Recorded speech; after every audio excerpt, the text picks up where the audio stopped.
कितना सच्चा बयान है ये, जो कितनी सच्ची बात है जो यहाँ अय्यूब ने कही। मनुष्य जो स्त्री से उत्पन्न होता है वो थोड़े दिनों का है। कोई भी मनुष्य यहाँ सदा नहीं रहेगा। लेकिन आगे वो कहता है कि मनुष्य दुखों से भरा रहता है। पृथ्वी पर जहाँ कहीं भी इंसान है, हम देखते हैं कि दुख, संकट, समस्याएँ, बीमारियाँ, मृत्यु सब जगह व्याप्त हैं। हम इसको प्रतिदिन देखते हैं, इसके बारे में सुनते हैं और हम भी इससे होकर गुजरते हैं। तो जहाँ कहीं भी पृथ्वी के ऊपर इंसान है, दुख, संकट और बीमारियाँ और मृत्यु सब जगह विद्यमान है। Job said in Job chapter 14 and verse number 1, man who is born of a woman is of few days, but is full of trouble. And how true is this statement? Man, wherever he is full of trouble. All kinds of trouble he have to face. Wherever there is man, there are troubles. So the question arises, did God create man for this purpose, that he should be born and suffer and die? Did God create man for this? क्या परमेश्वर ने मनुष्य को इसीलिए क्या पृथ्वी पर बनाया कि मनुष्य पैदा हो, तमाम किस्म के दुखों को सहे और उसके मर जाए? बाइबल में इस प्रकार से हम नहीं पढ़ते। The Bible does not teach this.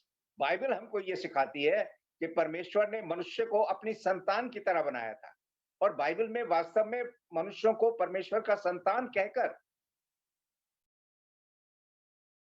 संबोधित है। जैसे हम प्रेरित पुस्तक उसके 7 अध्याय उसे पढ़ते हैं कि हम परमेश्वर के वंश हैं, हम परमेश्वर के संतान हैं।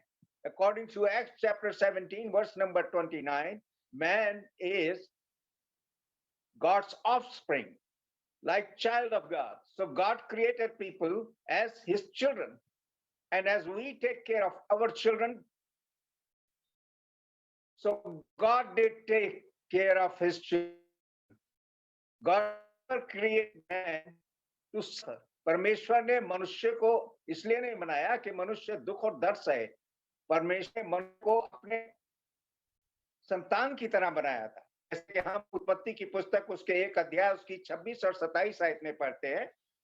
In Genesis chapter 1 and verse number 26 and 27. This is what we read, what the Bible says when God created Adam and Eve. जब परमेश्वर ने मनुष्य को अर्थात आदम और हव्वा को बनाया था, उसके बारे में हम पढ़ते हैं। परमेश्वर ने कहा, फिर परमेश्वर ने कहा, हम मनुष्य को अपने स्वरूप के अनुसार अपनी समानता में बनाएं और वे समुद्र की मछलियों और आकाश के पक्षियों और घरेलू पशुओं और सारी पृथ्वी पर रेंगने वाले जंतुओं पर जो पृथ्वी पर रेंगते अधिकार रखें। तो परमेश्वर ने मनुष्य को अपने स्वरूप के अनुसार उत्पन्न किया। अपने ही स्वरूप के अनुसार परमेश्वर ने उनको उत्पन्न किया, नर और नारी करके उसने मनुष्यों को बनाया। सो बाइबल में हमको ये बताया गया है कि नर और नारी करके परमेश्वर ने मनुष्य को बनाया और अपने स्वरूप पर बनाया, अपनी समानता पर बनाया। जैसे हमारे बच्चे हमारे समान होते हैं, ऐसे ही परमेश्वर ने अपने बच्चों को बनाया कि वो उनके समान हो, निष्कलंक हो, निष्पाप हो। उनके अंदर परमेश्वर में कोई पाप नहीं था, ऐसे ही मनुष्य में भी कोई पाप नहीं था। उन्होंने जब मनुष्य की उत्पत्ति की तो उनको निष्पाप ऐसे पैदा किया जैसे स्वयं परमेश्वर थे, बिना किसी पाप के, बिना किसी बुराई के। सो हम देखते हैं कि परमेश्वर ने मनुष्यों को अपनी संतान की तरह बनाया। जैसे कि हम उत्पत्ति की पुस्तक 2 अध्याय उसकी 7वीं आयत में भी पढ़ते हैं कि मनुष्य के शरीर को बनाकर परमेश्वर ने आदम के शरीर को भूमि मिटाया और फिर उसके नाक के नथनों में अपने जीवन की सांस फूंक दी। सो परमेश्वर का जीवन या परमेश्वर के जीवन का अंश हम सबके अंदर है। हमें याद रखना चाहिए कि जो मनुष्य है वो पशुओं की तरह नहीं है। पशुओं को परमेश्वर ने ऐसे नहीं बनाया था। उनके विषय में परमेश्वर ने कहा कि वो हो जाए और वो सब उत्पन्न हो गए। लेकिन परमेश्वर ने मनुष्य को अपनी संतान की तरह बनाया। सो मनुष्य पृथ्वी पर कौन है? वो परमेश्वर की संतान है। और जैसे हम अपने संतानों की फिक्र करते हैं, उनके सारी आवश्यकताओं की पूर्ति करते हैं, ऐसे ही परमेश्वर ने भी मनुष्य को बनाया। और देखिए, सारी आवश्यकताओं की पूर्ति परमेश्वर ने की।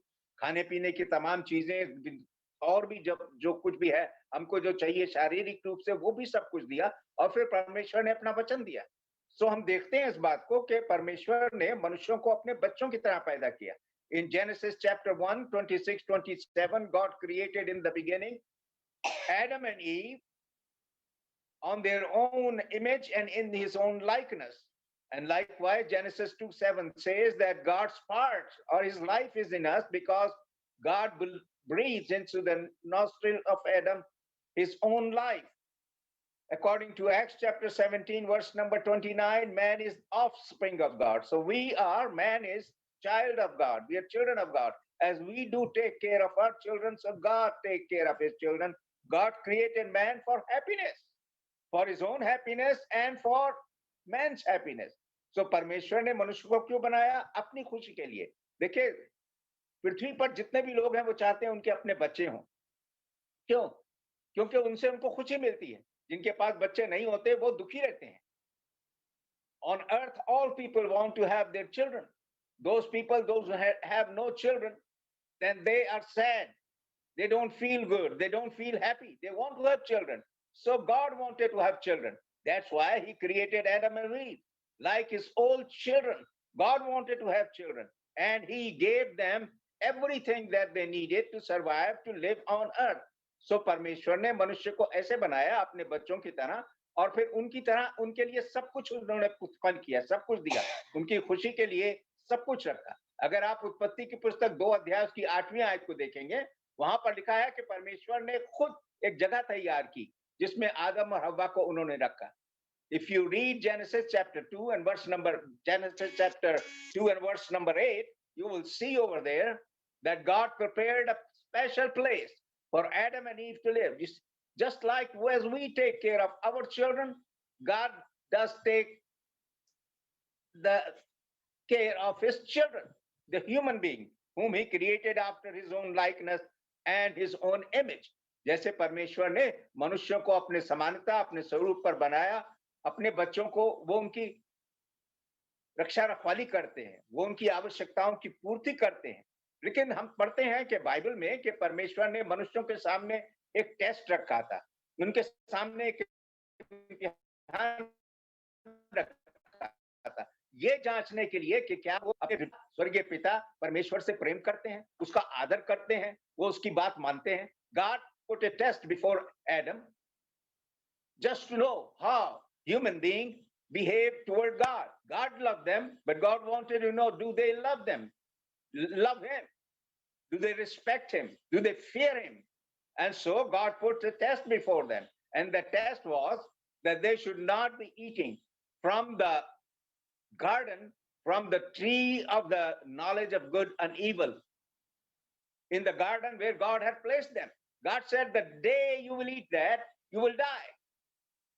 So परमेश्वर ने उनको बनाकर एक खूबसूरत बाग में रखा था, अदन के बाग में रखा था, और उनको इम्तिहान लेने के लिए, उनका टेस्ट करने के लिए कि वो उसका आदर सम्मान करते हैं, उनसे डरते हैं, परमेश्वर से प्रेम करते हैं जैसे वो उनसे प्रेम करते थे. परमेश्वर ने उनके सम्मुख एक इम्तिहान रखा, और इम्तिहान ये था कि वो उस वृक्ष के पेड़ में फल का ना खाएं जो अच्छाई और बुराई का फल है. उसको जिस दिन वो खाएंगे उस दिन वो मर जाएंगे. और हम बाइबल में पढ़ते हैं कि मनुष्य ने वही काम किया, शैतान ने उनको बरगलाया और मनुष्य ने वही काम किया, परमेश्वर की आज्ञा को तोड़ दिया. तो इस प्रकार से मनुष्य जो है परमेश्वर से अलग हो गया, मनुष्य आत्मिक रूप से मर गया. वो आत्मिक जीवन जो परमेश्वर की ओर से उसको मिला था वो मर गया, उसका संबंध, उसका कांटेक्ट परमेश्वर से टूट गया. So we read when Satan deceived woman, and likewise Adam also did the same thing. They partook of the fruit, or they did exactly what God had told them. We need to remember that what is good. God said there's a fruit was the good tree of the good and of good knowledge of the good and evil. Now, what is good? Good is to do what God says. What is evil? Evil is not to do what God says. If God had said something, you're not doing that same thing, that is evil. So यही बात हम देखते हैं जो परमेश्वर के वचन से हमको मिलती है. अच्छाई और बुराई के पेड़ के फल को तुम मत खाना. अच्छा क्या था? परमेश्वर की आज्ञा को मानना. बुरा क्या था? परमेश्वर की आज्ञा को तोड़ना, उसका उल्लंघन करना. तो इससे हमें ये शिक्षा मिलती है कि जब मनुष्य ने परमेश्वर की आज्ञा का उल्लंघन किया, उसकी आज्ञा को तोड़ा, तो उन्होंने पाप किया. इसी से परमेश्वर जान गए कि वो आगे भी मेरे साथ ऐसा ही बर्ताव करेंगे. और परमेश्वर ने उनको पहले ही से चुनौती दी थी, चेतावनी दी थी कि जिस दिन वो ऐसा करेंगे वो मर जाएंगे, अर्थात उनका आत्मिक संबंध परमेश्वर से टूट गया। जो संबंध उनका आत्मिक रूप से परमेश्वर के साथ था वो खत्म हो गया, क्योंकि उन्होंने परमेश्वर की आज्ञा का उल्लंघन किया। So man died that day when they sin against God by breaking or violating God's command. God had said, do not do that. They did the same thing. Therefore, Adam and Eve died. They died spiritually. See, man had been given from the beginning by God the freedom to choose. God did not create man just like puppets or anything that is machinery. He did not create man like a machine that he would operate, but he gave them free choice that they can think. This is what it means that God created man after his own likeness, after his own image. Like God, man is a free being. He can choose to do what is right, choose to do what is wrong. And so man chose to do wrong. And that's why he separated himself from God. So याद रखना चाहिए कि मनुष्य को परमेश्वर ने जब आरंभ में बनाया तो उनको एक स्वतंत्र चुनाव दिया, जैसे परमेश्वर स्वयं है। अपनी समानता पर परमेश्वर ने बनाया कि वो अपनी मर्जी से परमेश्वर क्या से प्रेम करें, अपनी मर्जी से परमेश्वर का आदर सम्मान करें। ऐसा नहीं कि किसी मशीन की तरह परमेश्वर उनको चलाएं और उनको जबरदस्ती प्रेम करवाएं, उनसे जबरदस्ती अपना आदर करवाएं, परंतु परमेश्वर ने उनको चुनाव दिया था कि वो ऐसा करें। तो परमेश्वर ने कहा था कि तुम जिस दिन खाओगे उस वृक्ष के फल को तुम मर जाओगे। हमने देखा कि अच्छाई और बुराई का मतलब क्या है। अच्छाई ये है कि हम परमेश्वर की आज्ञा को माने, बुराई क्या है? परमेश्वर की आज्ञा को ना मानना। और उन्होंने परमेश्वर की आज्ञा को ना मानकर बुराई की। जहां तक इम्तिहान की बात आती है तो इस बात को भी याद रखना चाहिए कि परमेश्वर ने बाइबल में हम बार बार पढ़ते हैं कि परमेश्वर ने मनुष्यों की परीक्षा ली, और वो परीक्षा जो परमेश्वर ने ली मनुष्यों की, तो हमेशा एक साधारण, एक सिंपल बात उनके सामने रखी, जो मनुष्य के दृष्टिकोण से शायद मूर्खता की बात हो सकती थी। हम देखते हैं इब्राहिम के बारे में, परमेश्वर ने उनसे कहा कि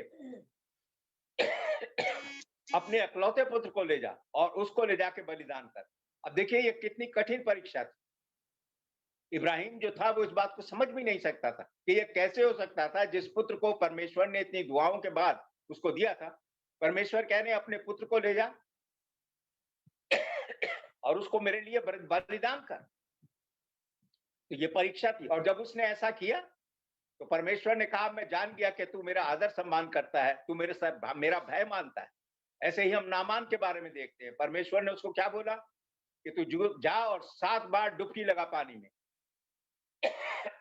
और तेरा शरीर जो है वो चंगा हो जाएगा। तो देखिए मूर्खता की बात लगी नामान को, लेकिन जब उसने ऐसा किया, परमेश्वर की आज्ञा को माना, तो वो बिल्कुल ठीक हो गया। ऐसे ही हम बार बार बाइबल में पढ़ते हैं कि मनुष्यों की परीक्षा लेने के लिए, ये जानने के लिए कि वो वास्तव में परमेश्वर से प्रेम करते हैं, परमेश्वर का आदर करते हैं, परमेश्वर का सम्मान करते हैं। परमेश्वर ने हमेशा मनुष्यों के सामने ऐसी बात को रखा जिसको वो माने, अपनी मर्जी से माने। लेकिन बहुत सी बार ऐसा होता है कि लोग परमेश्वर की बात को नहीं मानते। यही आदम और हव्वा ने किया। शैतान उनके पास आया और उसने हव्वा से कहा कि परमेश्वर ने तुमको ऐसा बोला है, परंतु इसका मतलब यह नहीं है तुम इस फल को खाकर ज्ञानी बन जाओगे, परमेश्वर के समान बन जाओगे। और इस प्रकार से शैतान ने मनुष्य को बहका दिया और मनुष्य ने पाप किया। और ऐसे ही आज होता है। बहुत से लोग जो है परमेश्वर की आज्ञाओं को इसलिए नहीं मानते क्योंकि वो सोचते हैं परमेश्वर की यह आज्ञा तो मूर्खतापूर्ण है। जैसे हम पढ़ते हैं यीशु मसीह ने कहा था स्वर्ग में जाने से पहले, अपनी मृत्यु और जी उठने के बाद स्वर्ग में जाने से पहले, कि मेरे सुसमाचार का सब जगह जाकर प्रचार करो, जो विश्वास करेगा बपतिस्मा लेगा उसी का उद्धार होगा। अब देखिए बहुत से लोग मसीह में विश्वास तो करना चाहते हैं लेकिन वो बपतिस्मा नहीं लेना चाहते, कहते हैं ये तो मूर्खता की बात है। सो परमेश्वर ने हमेशा लोगों के सामने सिंपल, साधारण और ऐसे चुनाव रखे, टेस्ट रखे, जिनसे मनुष्य जो है अपने ईमान का, अपने विश्वास का परीक्षण दे सकें, उसका उत्तर दे सकें कि हम वास्तव में परमेश्वर से प्रेम करते हैं। कि परमेश्वर ऐसी बातों को हमारे सामने रखते हैं, हम सोचें कि ये तो मुक्ता की बात है, लेकिन अगर हम सचमुच में परमेश्वर से डरते हैं तो हम उनकी बात को मानेंगे।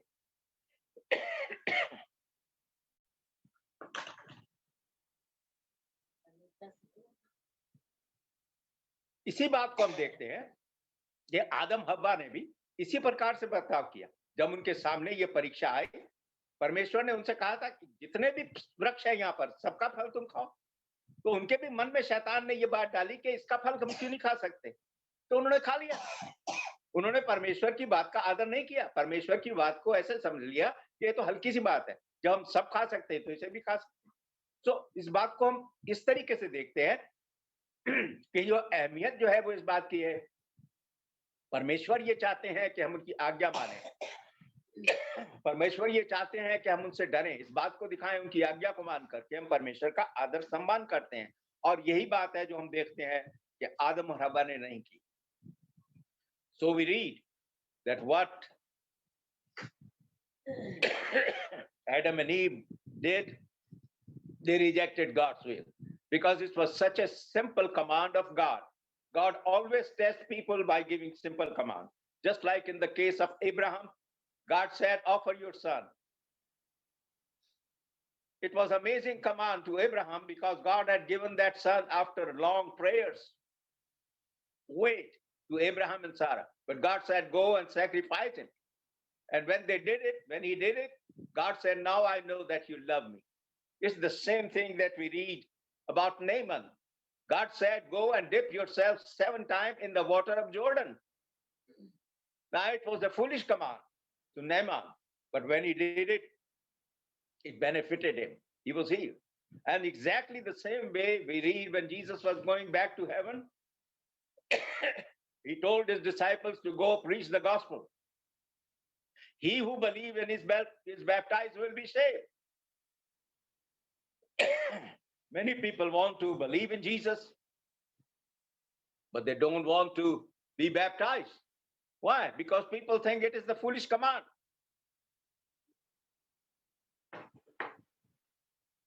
And so you see, a lot of time, this is what happened. This is what took place in Garden of Eden. Adam and Eve did not take God's command seriously and say sin. So we should learn from this that we should take God's command seriously. हमें इस बात को याद रखना चाहिए कि आदम और हव्वा ने परमेश्वर की आज्ञा को मूर्खतापूर्ण जाना, उसको संजीदगी से नहीं लिया। उनको वो इस बात को भूल गए कि परमेश्वर ने तो मना किया है और वो शैतान की बातों में आ गए।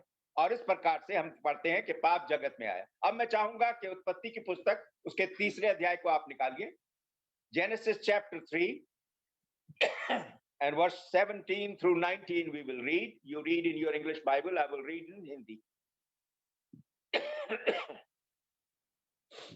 उत्पत्ति की पुस्तक उसका 3 अध्याय उसकी 17 से 19 आयत में आपके सामने पढ़ूंगा। इसमें देखिए आप, ये इसमें क्या लिखा हुआ है। जब मनुष्य ने पाप किया परमेश्वर की आज्ञा को तोड़कर, तो लिखा है कि आदम से परमेश्वर ने कहा कि तूने जो अपनी पत्नी की बात सुनी और जिस वृक्ष के फल के विषय में मैंने तुझे आज्ञा दी उसे तूने ना खाना, उसी को तूने खाया अपनी पत्नी के बादबान को, इसलिए भूमि तेरे कारण शापित है। देखिए, परमेश्वर ने इस भूमि को बनाया था, अच्छी तरीके से बनाया था, आदम को उस पे रखा था, लेकिन अब परमेश्वर ने कहा भूमि तेरे कारण शापित है। क्यों? इसलिए क्योंकि तूने पाप किया। भूमि पे तेरे को रखा। भूमि परमेश्वर ने क्यों बनाई थी? आदम के लिए बनाई थी, उनके रहने के लिए बनाई थी, इंसानों के रहने के लिए बनाई थी। लेकिन परमेश्वर ने कहा भूमि तेरे कारण शापित है। क्यों? क्योंकि उन्होंने पाप किया। और फिर आगे लिखा हुआ है, तू उसकी उपज जीवन भर दुख के साथ खाया करेगा। तो देखिए, सारे दुख जो है संसार के अंदर वो इसीलिए है, दुख के साथ खाया करेगा। क्यों? पाप के कारण। और वो तेरे लिए ऊंट और कटारे उगाएगी, अर्थात सब प्रकार की समस्याएं तुम्हारे पास आएगी। तो ये परमेश्वर ने नियुक्त किया है। क्यों तमाम लोग दुनिया भर में सब दुख सह रहे हैं, मुसीबतें सह रहे हैं, मृत्यु का सामना कर रहे हैं, हर प्रकार के अभाव हैं, सब प्रकार की समस्याएं हैं दुनिया भर में। आप कहीं भी चले जाएं, कहीं भी ऐसे आपको जगह नहीं मिलेगी जहां कोई समस्याएं नहीं है। जहां मनुष्य है वहां समस्याएं हैं, दुख है, तकलीफें हैं, बीमारियां हैं, हर किस्म की मृत्यु है, जोखिम है, लड़ाइयां हो रही है। क्यों? क्योंकि पृथ्वी पर पाप है।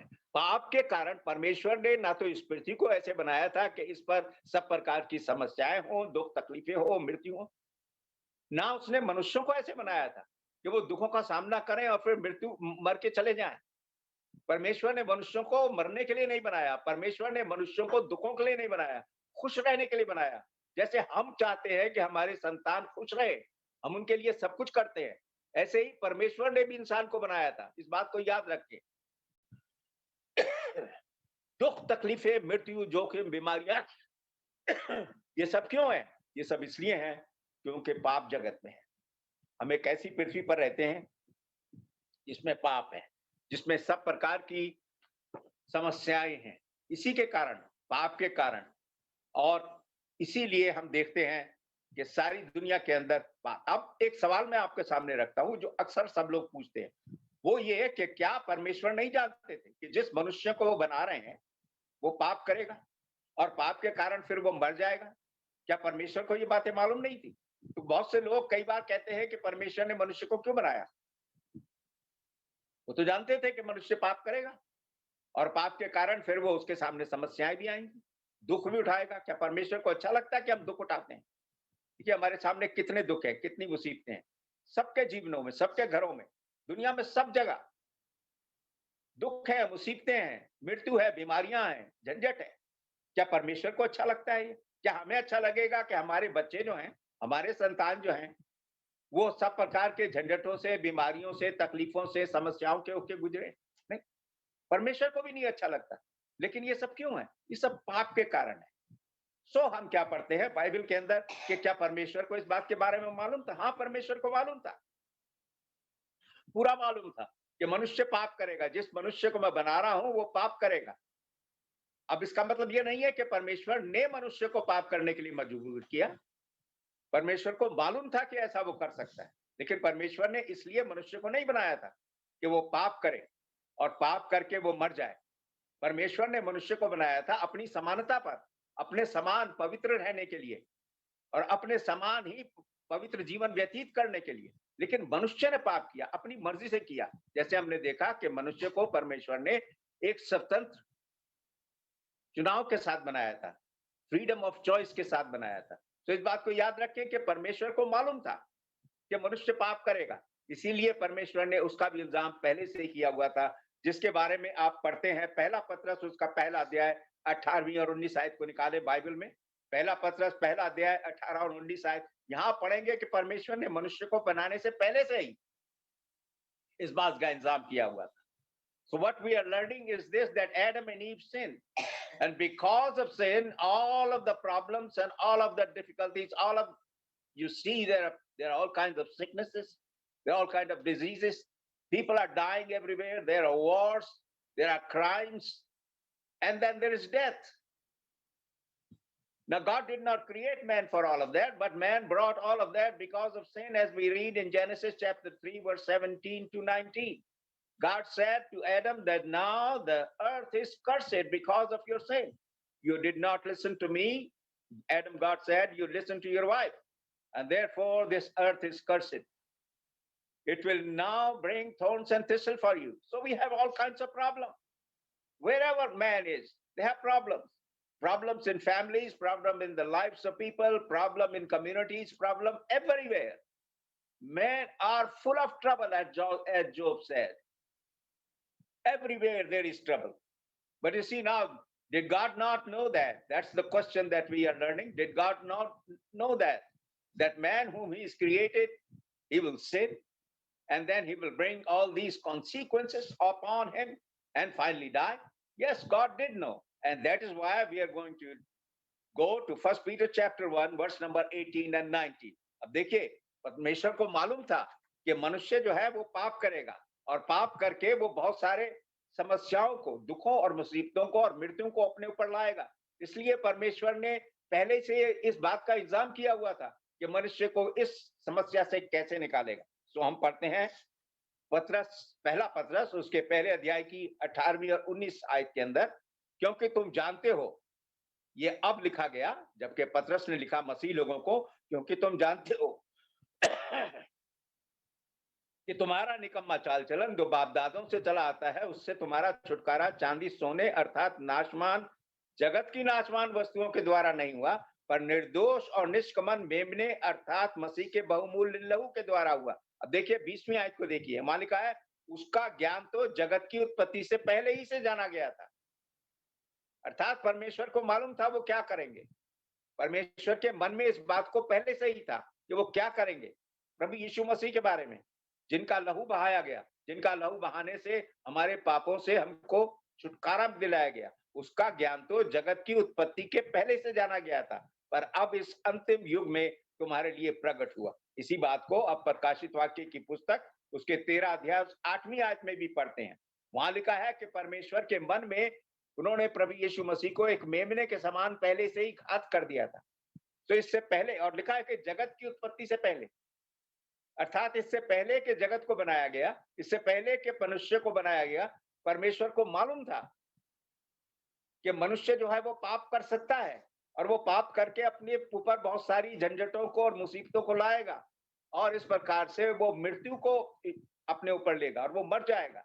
सब प्रकार की समस्याओं का सामना करेगा, दुख मुसीबत उस पे आएंगी और उससे उभारने के लिए परमेश्वर ने पाप से उभारने के लिए, पाप से निकालने के लिए मनुष्य के लिए क्या किया। इससे पहले कि उन्होंने जगत को बनाया, उन्होंने एक प्लान अपने जीवन में, एक योजना अपने मन में बना रखी थी और वो प्लान, परमेश्वर की योजना क्या थी कि उन्होंने एक मेमने को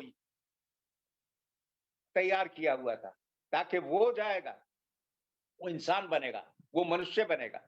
परमेश्वरत्व में से एक व्यक्तित्व जो है वो नीचे जाएगा, वो पृथ्वी पर जाएगा, वो एक मनुष्य बनेगा और इस प्रकार से वो जो है जगत का उद्धार करता बनेगा। सब देखते हैं कि परमेश्वर जो सर्वशक्तिमान है, सर्वज्ञानी है, जो भूत को जानते हैं, वर्तमान को जानते हैं और भविष्य को भी जानते हैं, तो उनको मालूम था, इसलिए उन्होंने पहले से ही ये योजना बना रखी थी कि वो किस प्रकार से अपने ही अंदर में से एक व्यक्ति को भेजेंगे, परमेश्वरत्व में से एक व्यक्ति को भेजेंगे, अर्थात अपने वचन को भेजेंगे, उसको मनुष्य बनाएंगे और वो मनुष्य जो है, वो मनुष्य जगत के पाप के लिए, उद्धार के लिए अपने लहू को बहाएगा, अपना बलिदान करेगा और उनके पापों का प्रायश्चित बनेगा।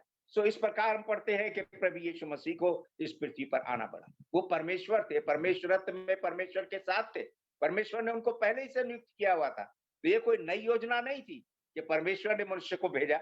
हम पढ़ते हैं बाइबल में कि परमेश्वर ने जगत से ऐसा प्रेम किया कि उन्होंने अपना इकलौता पुत्र दे दिया। क्यों? क्योंकि ये परमेश्वर की पहले से योजना थी। सो मनुष्य ने पाप किया, मनुष्य ने परमेश्वर से अपने आप को अलग कर दिया, लेकिन परमेश्वर ने इस बात की योजना पहले से बना रखी थी कि किस प्रकार से वो मनुष्य को फिर से अपने पास वापस ले आएंगे। सो जो बाइबल का सुसमाचार है, पैगाम है, वो यही हमको बताता है कि परमेश्वर ने पहले से ही इस बात की योजना बनाई हुई थी कि मनुष्य परमेश्वर से अपने आप को अलग कर लेगा, लेकिन कैसे परमेश्वर मनुष्य को फिर से एक मौका देंगे, उनको अपने पास ले आएंगे ताकि वो इस पृथ्वी के जीवन से अलग होकर वो परमेश्वर के पास उसके स्वर्ग में वापस आ सके। सो जो अधिकार मनुष्य ने खो दिया अनंत जीवन का, हमेशा तक रहने का, परमेश्वर के साथ अदन की वाटिका में, उस अधिकार को उसने खो दिया जिसके लिए परमेश्वर ने उसको बनाया था।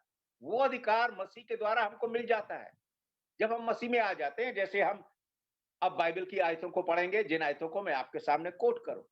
So you see the message of the Bible is this, that God did, according to First Peter chapter 1 verse 18 and 19, that God had already planned the salvation of man.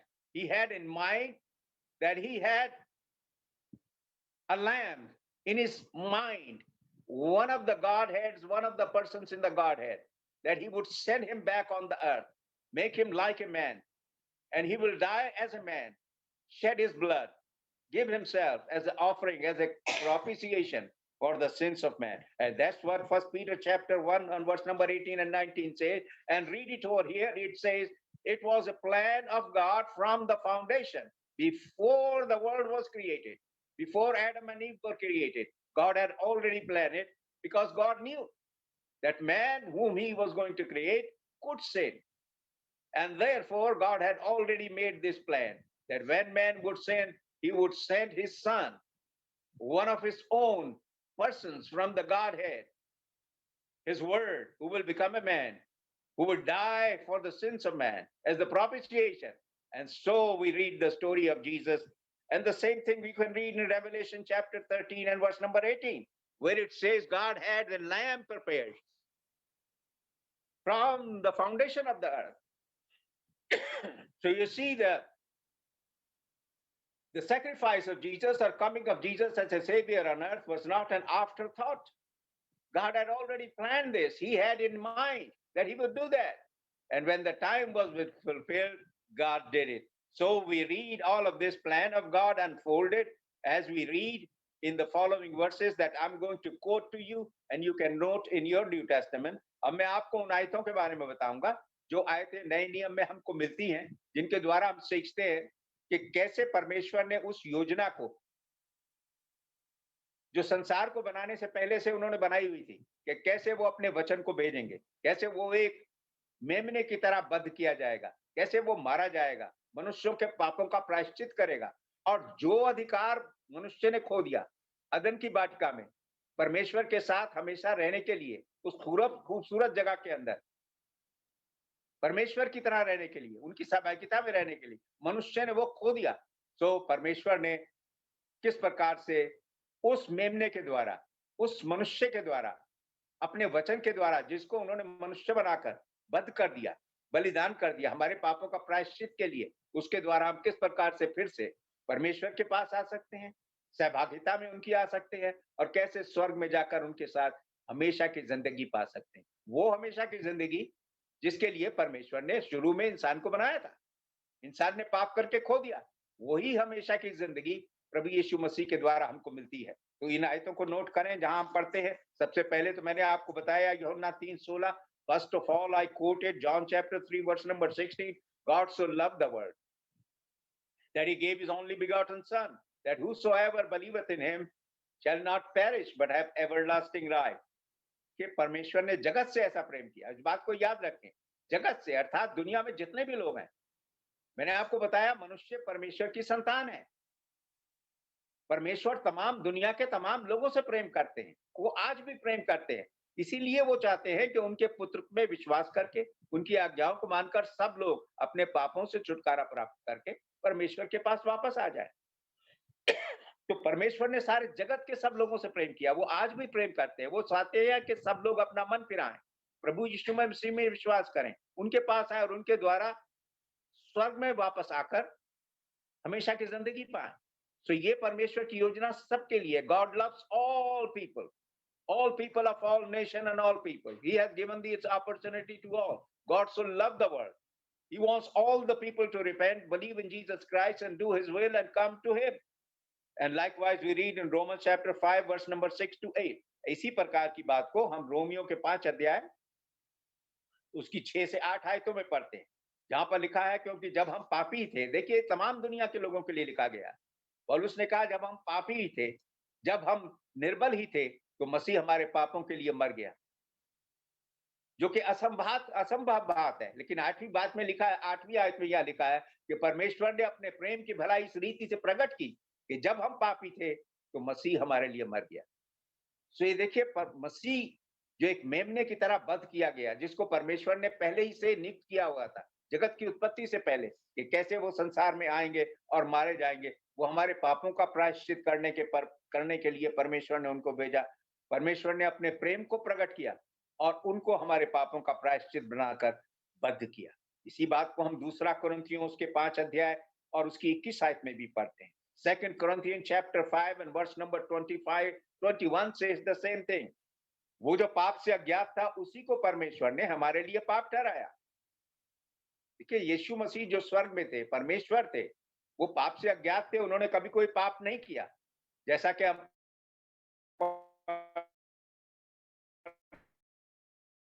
इब्रानियों 4 अध्याय उसकी 15 जितने भी साल रहे, उन्होंने कभी कोई पाप नहीं किया। हमारी तरह उनको सब बातों में परखा गया। वो मनुष्य थे, वो मनुष्य के रूप में आए, वो इंसान बने, लेकिन उन्होंने कभी कोई पाप नहीं किया। इसलिए वो एक सिद्ध बलिदान थे। परमेश्वर ने उनको, वो जो पाप से अज्ञात था, उनको हमारे लिए पाप ठहराया, हमारे स्थान पर उनको सजा दिलवाई, वो सजा जो हमको मिलनी चाहिए थी। जैसे कि हम रोमियो 6 अध्याय की 23 आयत में पढ़ते हैं कि पाप की मजदूरी तो मृत्यु है, परंतु परमेश्वर का वरदान हमारे प्रभु यीशु मसीह में अनंत जीवन है। तो इस बात को याद रखें कि परमेश्वर ने कितना अद्भुत काम किया। अगर परमेश्वर ऐसा नहीं करते तो मनुष्य के पास कोई आशा नहीं होती कि इस जीवन के बाद वो कहां जाकर रहेगा हमेशा के लिए। क्योंकि इस बात को हमें नहीं भूलना चाहिए कि परमेश्वर ने आरंभ में मनुष्य को अपने समान बनाया। समान का मतलब ये होता है जैसे परमेश्वर अमर है, उनका अस्तित्व कभी खत्म नहीं होगा, वो हमेशा रहेंगे। ऐसे ही समान, उनके समान हम भी रहेंगे, चाहे हम इस दुनिया से कैसे भी होकर जाएं, पाप में जाएं या पाप से मुक्ति पाकर जाएं, लेकिन रहेंगे हमेशा। अगर हम पाप से मुक्ति पाकर जाएंगे तो हम कहां जाएंगे? हम परमेश्वर के पास जाएंगे। ये है पैगाम जो हमें सीखने की आवश्यकता है। जो मनुष्य इस पृथ्वी पर से पाप से मुक्ति पाकर पाएगा, मसीह के अंदर होकर मर के जाएगा, वो मनुष्य जो है वो स्वर्ग में जाएगा, हमेशा की जिंदगी पाएगा। लेकिन जो मनुष्य अपने पाप से मुक्त होकर नहीं जाएगा, पाप में अब मर जाएगा, पापों में मर जाएगा और वो इस संसार से जाएगा, तो वो कहां जाएगा? वो परमेश्वर से हमेशा अलग और दूर होकर रहेगा। जगह जो है उसको बाइबल में नरक कहा गया है, जहां पर से कोई छुटकारा नहीं है, जहां हमेशा दंड है। तो इसीलिए परमेश्वर ने अब दे, पाप की मजदूरी तो मृत्यु है, परंतु परमेश्वर का वरदान हमारे प्रभु यीशु मसीह में अनंत जीवन है। तो ये पैगाम सारी दुनिया के लिए है और कितनी खुशी की बात है कि हमने इस पैगाम को स्वीकार किया है। हमने इस बात को जाना कि परमेश्वर ने ये सिखाया और हम मानते हैं कि पाप की मजदूरी तो मृत्यु है, पाप के कारण इंसान नाश होगा, परंतु परमेश्वर का वरदान हमारे प्रभु यीशु मसीह में परमेश्वर का वरदान हमको मिलता है अनंत जीवन का, कि उनमें होकर उनके द्वारा हम हमेशा की जिंदगी प्राप्त कर सकते हैं और इस आशा को प्राप्त करते हैं कि जब हम इस दुनिया से जाएंगे तो हम परमेश्वर के पास जाकर रहेंगे। देखिए, दुखों से, तकलीफों से, बीमारी से, मृत्यु से हमारा छुटकारा नहीं होगा। वो तो इस दुनिया में, क्योंकि परमेश्वर ने कहा भूमि पाप के कारण शापित है। आदम को कहा था भूमि तेरे कारण शापित है, तेरे पाप के कारण शापित है। इस पर हमेशा ये बातें रहेंगी। लेकिन इसके बाद के लिए परमेश्वर ने एक इंतजाम करके रखा। उन्होंने अपने इकलौते पुत्र को भेजा, उनको बलिदान किया ताकि वो हमारे पापों का प्रायश्चित करे, ताकि उनके द्वारा हम अपने पापों से छुटकारा पाकर स्वर्ग में जाने के काबिल बन जाए। इसलिए रोमियो 8 अध्याय उसकी पहली आयत में लिखा है, तो अब जो यीशु मसीह में है उन पर दंड की आज्ञा नहीं है। अब जो प्रभु यीशु मसीह में है उन पर दंड की आज्ञा नहीं होगी। तो इसलिए निश्चित करना बहुत जरूरी है, सुनिश्चित करना कि क्या मैं प्रभु यीशु मसीह में हूं, क्योंकि जो लोग प्रभु यीशु मसीह में हैं उन पर दंड की आज्ञा नहीं होगी, क्योंकि उनके दंड को प्रभु यीशु मसीह ने स्वयं अपने ऊपर सह लिया। इसीलिए यीशु को एक मनुष्य बनाकर, अपने वचन को एक मनुष्य बनाकर परमेश्वर ने इस पृथ्वी पर भेजा था, ताकि वो मनुष्य, सिद्ध मनुष्य, वो हमारे पापों को अपने ऊपर ले ले, वो हमारी जगह कुर्बान हो जाए और उसमें हम हो जाए। और उसमें होकर जब हम इस दुनिया से जाएं तो हम ऐसे होकर जाएं कि हमने पाप जो किए थे उन सब का छुटकारा प्रभु यीशु मसीह ने कर दिया है। उन पापों का सजा जो है, दंड जो है, यीशु ने हमारे स्थान पर उठा लिया है। इसलिए यीशु मसीह में जो होंगे, बाइबल में लिखा है रोमियो 8:1 में कि सो अब जो यीशु मसीह में है उन पर दंड की आज्ञा नहीं होगी। तो ये कितना बड़ा समाचार है, खुशी की खबर है कि हमारे लिए है। हम जिन्होंने प्रभु यीशु मसीह में विश्वास किया है, उनकी आज्ञा को माना है, उनमें रहकर अपने जीवन को व्यतीत करते हैं, तो हमारे पास ये एक आशा है, आज है और हमेशा रहेगी, जब तक हम यीशु मसीह में हैं, कि हम पर दंड की आज्ञा नहीं होगी, क्योंकि हमारे दंड को प्रभु यीशु मसीह ने उठा लिया। So what we learn from the Bible, Romans chapter 5:6-8, Romans chapter 6, verse number 23, 2 Corinthians chapter 1 and verse number 21, and Romans chapter 8 and verse number 1. All these verses tell us that how God prepared Jesus, his word, Jesus Christ, who became a man, who died for us, to propitiate for our sins. And if by being in him, if we are in him, when we put him on, then we leave from this earth, then we leave as though we have never sinned. Because for our sin, Jesus Christ has taken all the punishment. That punishment was due to us. God made him sin to be for us. 2 Corinthians 5:21, he who never sinned, God made him to be sin for us, so that in him we might become the righteousness of God. And therefore, Galatians chapter 3, verse number 26, 27, if you read that in your Bible, Galatians 3, 26, 27, इसलिए आप पढ़ते हैं गलतियों 3 अध्याय उसकी 26, 27 आयत के अंदर, वहां लिखा है, सो अब उस विश्वास करने के द्वारा जो यीशु मसीह पे है, हम सब परमेश्वर की संतान हैं, और हम में से जितनों ने मसीह में बपतिस्मा लिया, उन्होंने मसीह को पहन लिया। तो खास बात यह है इस बात को देखना कि हर एक इंसान इस बात को जांच ले कि इस दुनिया से जाने से पहले क्या वो मसीह में है कि नहीं, और मसीह में कैसे होता है। गलतियों 3, 26, 27 में लिखा है, आप उस विश्वास करने के द्वारा जो यीशु मसीह पे है, तुम परमेश्वर की संतान हो, और जिन्होंने मसीह में बपतिस्मा लिया, उन्होंने मसीह को पहन लिया। For you are all children of God through faith in Jesus Christ, and as many of you have been baptized into Christ, you who put on Christ.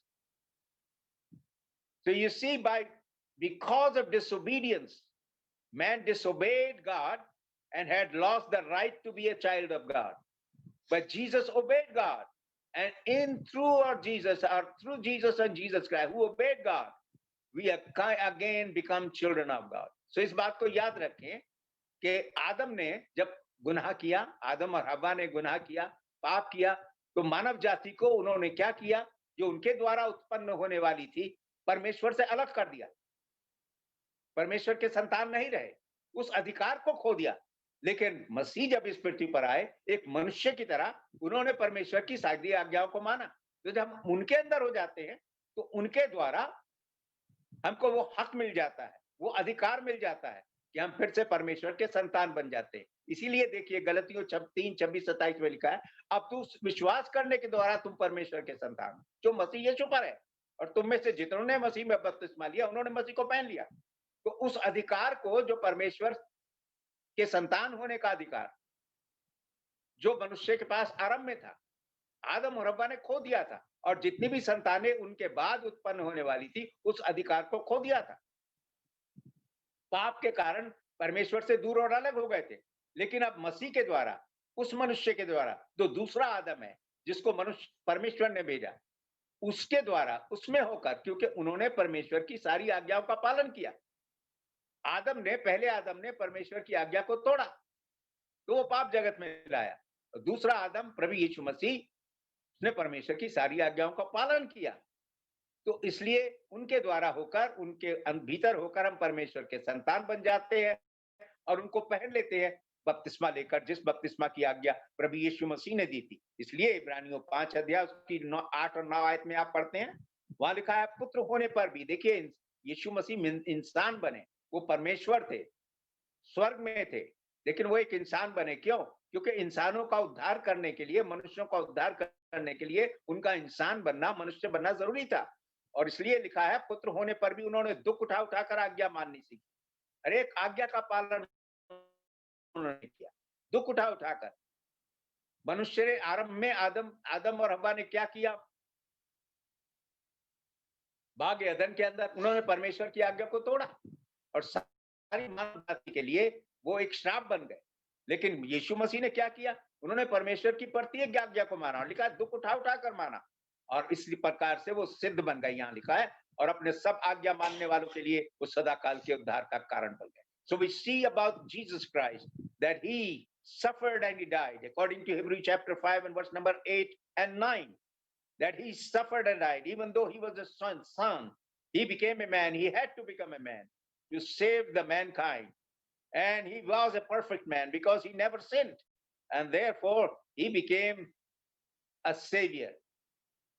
He became the way that by being in him, we can be saved from our sin. So what we are learning, that first Adam brought death. He brought sin and death. The first Adam in Garden of Eden. But the second Adam, Jesus Christ, he brought what? He brought salvation from sin and the resurrection, so that we can go and live eternal life, so that we can live in heaven. So पहले आदम के द्वारा क्या है? पाप और मृत्यु जगत में आया, आदम के द्वारा। लेकिन दूसरा आदम मसीह यीशु, जिसके बारे में हम पढ़ते हैं बाइबल में कि उनके द्वारा क्या आया? पाप से उद्धार, मुक्ति जगत में आई, और उनके द्वारा पुनरुत्थान और अनंत जीवन जगत में आया। इसीलिए पहला तिमुथियुस 2 अध्याय उसकी 5वीं आयत के अंदर लिखा हुआ है कि यीशु मसीह परमेश्वर और मनुष्यों के बीच में एक बिचवाई है। Therefore, we read in 1 Timothy chapter 2 and verse number 5 that Jesus Christ is the only one mediator between man and between God. So what we have learned is this, that what Adam had lost for all his posterity in the Garden of Eden, Jesus Christ regained that when he came and obeyed God. Everything, whatever God had said, he'd obeyed that. And so he brought that eternal life, the secret of Eden, or the power of eternal life, the right to eternal life that God had given man, created man for. He had lost that in Eden. Through Jesus Christ, man gains that. And the main thing is that man must be in Jesus Christ. So हम इस बात को देखते हैं कि जिस बात को मनुष्य ने, मानव जाति ने आदम और हव्वा के द्वारा उनके पाप के कारण खो दिया था जग अदन के अंदर, अनंत जीवन के अधिकार को, जिसके लिए परमेश्वर ने मनुष्य को बनाया था, उसी अनंत जीवन के अधिकार को यीशु मसीह ने हमको लौटा दिया। वो हमारे पापों का प्रायश्चित बन गए और हमारे स्थान पर उन्होंने हमारे पापों का दंड उतार लिया। इस प्रकार से बाइबल में लिखा हुआ है, प्रकाशित वाक्य की पुस्तक उसके 14 अध्याय उसकी 13वीं आयत को पढ़िए। Revelation chapter 14 and verse number 13, a beautiful verse that says, the blessed are the dead who die in the Lord, because henceforth they will be in the rest and their work do follow them. तो हम पढ़ते हैं प्रकाशित वाक्य 14 अध्याय की 13वीं आयत के अंदर कि धन्य है वे जो मसीह में मरते हैं, जो लोग मसीह को जिन्होंने पहन लिया है, जो मसीह के अंदर अपने जीवन को व्यतीत करते हैं। इस बात को याद रखें, हमने पहले भी देखा कि जब तक इस दुनिया में हम हैं तो दुख, मुसीबत और संकट और मृत्यु, बीमारियां, इनसे छुटकारा हमको नहीं मिलेगा। क्यों? क्योंकि परमेश्वर ने आदम से कहा था कि भूमि तेरे कारण शापित है, पाप के कारण शापित है। अब ये पृथ्वी तेरे लिए क्या उगाएगी? ये तेरे लिए ऊंट और कटारे, हर किस्म की समस्याएं पैदा करेगी। प्रभु यीशु मसीह ने इस बात को कहा था, आपको याद होगा यूहन्ना 16:33 के अंदर यीशु ने कहा था, पृथ्वी पर तो तुमको उपद्रव होता है, हर किस्म के झंझट आएंगे, हर किस्म की परेशानियां आएंगी, दुख और संकट आएंगी, मृत्यु आएगी, जैसे यीशु के सामने भी आए, उनको भी सामना करना पड़ा क्योंकि वो खुद इंसान बने थे। लेकिन उन्होंने कहा कि याद रखो, ढांढस बांधो, मैंने संसार को जीत लिया है, क्योंकि उन्होंने पाप नहीं किया और इसलिए उन्होंने कहा मेरी शांति तुम्हारे पर बनी हुई है। इसीलिए प्रकाशित वाक्य 14:13 में लिखा है कि जो लोग मसीह में मरते हैं वो धन्य हैं, क्योंकि वो इन तमाम बीमारियों से, दुखों से, तकलीफों से, सब प्रकार के संकटों से जो इस संसार में है। याद रखें कि ये भूमि जो है ये शापित है, ये पाप की भूमि है। जब हम इस भूमि से जाते हैं, इस धरती से जाते हैं, तो हम ऐसी जगह जाएंगे, बाइबल में लिखा है वो एक नया आकाश है और नई धरती है जहां पर धार्मिकता वास करती है, और परमेश्वर ने इसका अंजाम प्रभु यीशु मसीह के द्वारा किया। तो धन्य है वे जो मसीह में मरते हैं। Blessed are the people those who die in the Lord, because as long as we live upon this earth, we will always face problems, sickness, diseases, and death, just like Jesus himself did it. But we remember that in John chapter 16 and verse number 33, Jesus said, in the world you will always have tribulation, but be of good cheer. I have overcome the world. So if we die in Jesus, as Revelation 14 and 13 says, that we should prepare ourselves to die in Jesus. You see, all people will have to die, but we have to prepare ourselves to die in Jesus, because the Bible says, Revelation 14:13, blessed are those who die in Jesus, because they rest from their labors and their work do follow them. So इस बात को याद रखें कि मृत्यु तो सबको सहनी पड़ेगी, क्योंकि परमेश्वर ने नियुक्त किया है कि मनुष्य एक बार जन्म ले और उसके बाद मृत्यु का सामना करे। लेकिन हमारी को तैयारी ये करनी है कि हम प्रभु यीशु मसीह में होकर मरे। प्रभु यीशु मसीह, क्योंकि बाइबल कहती है प्रकाशित वाक्य 14:13, वहां लिखा है कि धन्य है वे जो मसीह में मरते हैं, कि वो अपने तमाम कामों से, अपने परिश्रमों से आराम पाएंगे और उनके काम उनके पीछे वो लेते हैं। सो प्रभु यीशु मसीह में होकर रहना और इस पृथ्वी से तैयार पाना, अपने आप को तैयार करना कि हम उनमें होकर जाएं। आखिर में मैं आपके सामने प्रकाशित वाक्य की पुस्तक से पढ़ूंगा, और मैं चाहूंगा अगर आपके पास बाइबल है तो निकालें प्रकाशित वाक्य की पुस्तक। यूहन्ना प्रेरित को यहाँ पर परमेश्वर ने ये एक दृश्य दिखाया कि जब मनुष्य स्वर्ग में होंगे, परमेश्वर के साथ होंगे, तो किस प्रकार से वो परमेश्वर के साथ रहेंगे। वो तमाम बातें जो शापित बातें थी, जो पृथ्वी की थी, वो खत्म हो जाती हैं। प्रकाशित वाक्य 22 अध्याय उसकी पहली 5 आयतें सांकेतिक और प्रतीकात्मक भाषा में यहाँ पर बताया गया यूहन्ना को प्रकाशित वाक्य की पुस्तक में कि किस प्रकार से जब लोग परमेश्वर के पास होंगे, उस जगह होंगे जो परमेश्वर ने उनके लिए तैयार की है, नया आकाश नई पृथ्वी जहां धार्मिकता वास करेगी, तो किस प्रकार से परमेश्वर के लोग होंगे और परमेश्वर उनके साथ होंगे। I want you and I invite you to read from Revelation chapter 22 verse number 1 to 5. Here John was given the preview or a vision how God's people are going to live in heaven with God in the new heaven and the new earth. फिर उसने मुझे बिल्लौर किसी झलकती हुई जीवन की जल की नदी दिखाई, जो परमेश्वर और मेमने के सिंहासन से निकलकर उस नगर की सड़क के बीचों बीच बहती थी। नदी के उस पार और उस पार जीवन का वृक्ष था। उसमें 12 प्रकार के फल लगते थे और वो हर महीने फलता था, और उस वृक्ष के पत्तों से जाति जाति के लोग चंगे होते थे। और फिर देखें यहाँ पर 3 आयत में लिखा है, फिर श्राप नहीं होगा। पृथ्वी को श्रापित किया गया था, लेकिन उस पृथ्वी के ऊपर, नई पृथ्वी के ऊपर जहां धार्मिकता वास करेगी, वहां श्राप नहीं होगा। और परमेश्वर और मेमने के सिंहासन उस नगर में होगा और उसके दास उसकी सेवा करेंगे। वे उसका मुंह देखेंगे और उसका नाम उनके माथों पर लिखा होगा। फिर रात ना होगी। वो एक ऐसी जगह है जहां रात नहीं होगी। जहां रात और दिन हो, वहां रात की जरूरत नहीं पड़ेगी, हमेशा एक दिन होगा। और उन्हें दीपक और सूरज की आवश्यकता की नहीं पड़ेगी, क्योंकि प्रभु परमेश्वर उन्हें उजियाला देगा और युग अनुयुग वो उनके साथ राज करेंगे। इसी के साथ अगर हम प्रकाशित वाक्य 21 अध्याय उसकी पहली 4 आयतों को देखें, वहां भी इसी तरीके से लिखा होता है कि यूहन्ना ने कहा कि मैंने नए आकाश और नई पृथ्वी को देखा, क्योंकि पहला आकाश और पहली पृथ्वी जाती रही और समुद्र भी ना रहा। फिर मैंने पवित्र नगर नए यरूशलेम को स्वर्ग से उतरते परमेश्वर के पास से ऊपर से उतरते देखा। वो उस दुल्हन के समान थी जो अपने पति के लिए श्रृंगार किए हो। फिर मैंने सिंहासन में से किसी ऊंचे शब्द को ये कहते हुए सुना कि देख, परमेश्वर का डेरा मनुष्यों के बीच में है, वो उनके साथ डेरा करेगा। अर्थात परमेश्वर मनुष्यों के बीच में रहेगा। जो संगति परमेश्वर से खो दी थी मनुष्य परमेश्वर के साथ रहेंगे, परमेश्वर और परमेश्वर मनुष्यों के साथ रहेंगे और वे उसके लोग होंगे, और परमेश्वर आप उनके साथ रहेगा और उनका परमेश्वर होगा। वो उनकी आंखों से सारे आंसू पोंछ डालेगा। उसके बाद मृत्यु ना रहेगी, शोक नहीं होगा, विलाप नहीं होगी, पीड़ा ना होगी, पहली बातें जाती रही। तो वो तमाम बातें जो है, जो पृथ्वी के ऊपर जिनको हम सहते हैं, जो हम देखते हैं, जिनसे होकर गुजरना हर एक इंसान को जरूरी है, वो सब खत्म हो जाएंगे।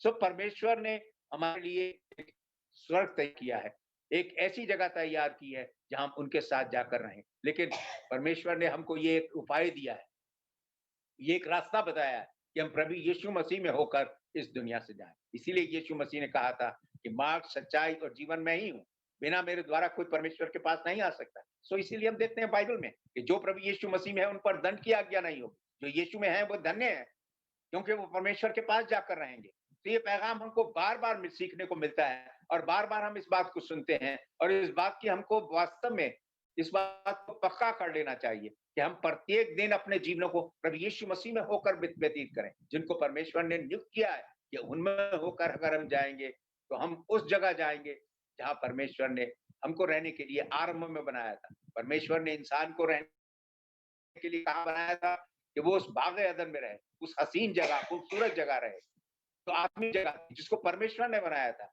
लेकिन मनुष्य ने पाप करके उसे खो दिया। लेकिन यीशु मसीह ने हमारे पापों का दंड अपने ऊपर उठाकर हमको पाप से आजाद कर दिया। यीशु मसीह में होकर जब हम यहाँ से जाते हैं, तो हम हमेशा की जिंदगी, हकीकी जिंदगी, हमेशा की जिंदगी हम पाएंगे। और उस जिंदगी के लिए हमें आपको तैयार करना चाहिए। अपने जीवन को प्रभु यीशु मसीह में रहकर व्यतीत करें। जिन लोगों ने प्रभु यीशु मसीह को धारण नहीं किया है, बाइबल में लिखा है, वो यीशु मसीह में विश्वास लाए और अपनी तमाम गलत बातों से मन फिराएं और प्रभु यीशु मसीह को पहन लेने के लिए, उनको धारण करने के लिए, जो हमारे पापों का प्रायश्चित है, उनमें बपतिस्मा लें और फिर उनमें रहकर अपने जीवन को प्रतिदिन व्यतीत करें। इस प्रकार से हम प्रभु यीशु मसीह में होकर अपने आप को तैयार करते हैं मरने के लिए और आने वाले जीवन के लिए, कि जब हम यहाँ से जाएं तो हम मसीह में होकर जाएं। तो ये बाइबल का पैगाम है जो हम सबके लिए। We should remember this, that this is what the teaching of the Bible is, that God had prepared man to live in happiness, for happiness, but man lost that happiness in the Garden of Eden because of sin. God sent his son and allowed him to die for the sin of man, so all people can regain that happiness, that eternal life in Jesus Christ, through Jesus Christ, by believing in him, repenting of all the wrong, and by being baptized in him. So man should prepare himself to live on this earth in Christ and to die in Christ to regain that eternal life that God had prepared for all individuals. May God bless us all as we continue to look into his word and do what he says. परमेश्वर हम सबको आशीष दें जब हम उनके वचन का अध्ययन करते रहते हैं और उन बातों को माने जिन बातों को उन्होंने हमको सिखाया है।